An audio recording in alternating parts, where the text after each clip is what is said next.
Today on TimesCast, Mitt Romney pushes back when an aggressive crowd confronts him at the Iowa State Fair. I appreciate the chance to be with you. We got a few folks up front who got here early to make sure that they could make their voice heard. My guess is they won't be voting for me. That's fine. Israel approves construction of a contentious 1,600 apartment complex in East Jerusalem, which could undercut efforts to salvage long-stalled Middle East peace talks. And regulators in Europe consider banning the short selling of stocks in the financial markets. Good to see you. I'm running for president. How are you doing? Good to see you. We're here at the Iowa State Fair just hours before the Republican presidential debate tonight in Ames. Mitt Romney got an early taste of what he may face tonight when a voter confronted him quite angrily about the future of the Social Security program. Let's let it finish. What are you going to do to strengthen Social Security, Medicare and Medicaid without cutting benefits? All right, let's get his answer.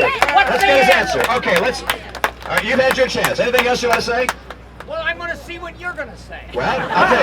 The way this is going to work is that you get to ask your question, I get to give my answer. All right. We saw something from Governor Romney that we haven't seen very often, a fire in his voice. I'm not going to raise taxes. That's my answer. I'm not going to raise taxes. If you want someone to go raise taxes, you can vote for Barack Obama. It was an authentic side that Governor Romney has not showed too often, as he's been protected over the summer, purposely keeping a low-profile campaign. All that is about to change. The 8 candidates on stage tonight at the debate on Fox News and Ames are each trying to accomplish something different. All eyes are on Tim Pawlenty. He has 48 hours left in his candidacy before the Iowa straw poll to convince people that he has the strength and the ideas to win them over. 2 months ago, he went after Mitt Romney. Tonight, his focus is Michelle Bachmann. Michelle Bachmann, who's been riding high here over the last 2 months, also has something to prove. She is trying to show that she can translate the energy and enthusiasm into looking like a president, into a bit of electability. Others on the stage tonight also are trying to get their shots in. You have Jon Huntsman making his first appearance, Newt Gingrich, Rick Santorum, and even Herman Cain. But all eyes will be on Mitt Romney. He is the front runner, the leader of the pack, who's trying to stay that way. Soon he'll be joined by others. Rick Perry is visiting the state on Sunday, and Sarah Palin is coming to the Iowa State Fair on Friday. By the end of the week, we'll have a slightly better idea of what this Republican field may look like. On Thursday, there is another blow to American efforts to restart Middle East peace talks. Today in Israel, the government announced that it had given final approval to the construction of a 1,600 apartment complex in East Jerusalem. East Jerusalem has always been very contentious in the Palestinian-Israeli conflict.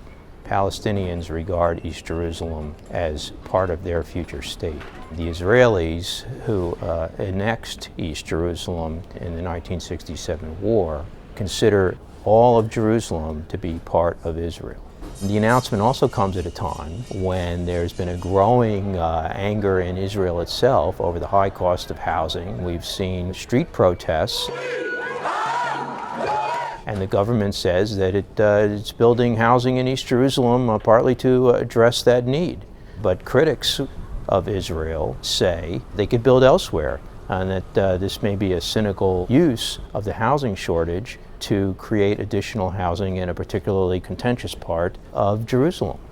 Next month at the United Nations General Assembly, the Palestinians have said they will proceed with a declaration of independence for a Palestinian state. Given the reaction to today's announcement from the Palestinians, it seems less likely that there will be some kind of diplomatic resolution that would at least bring them closer together to renegotiating before the General Assembly begins next month. And in Europe, another volatile day of trading, with some blaming short selling. That's right.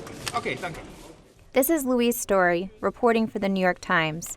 On Thursday, we learned that regulators in Europe are considering putting a ban on short selling stocks in the financial markets.